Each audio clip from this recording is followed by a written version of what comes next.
الحمد للہ رب العالمین والصلاة والسلام علی سید المرسلین اما بعد۔ اگر کسی عورت نے عمرے کی نیت کر لی ہو، عمرے میں داخل ہو چکی ہو اور طواف سے پہلے حید آ جائیں تو حیض کی حالت میں طواف کرنے کی اجازت نہیں ہے۔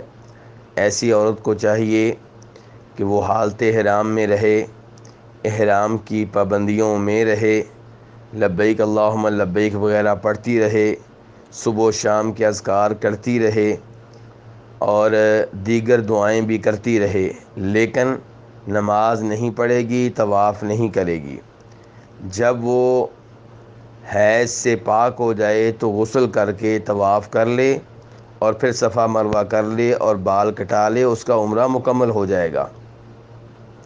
لیکن اگر کسی ماں بہن کو حیض شروع ہوئے ہیں طواف کر لینے کے بعد، تو پھر اسے حیض کی حالت میں صفا مروہ کی سعی کرنے کی اجازت ہے۔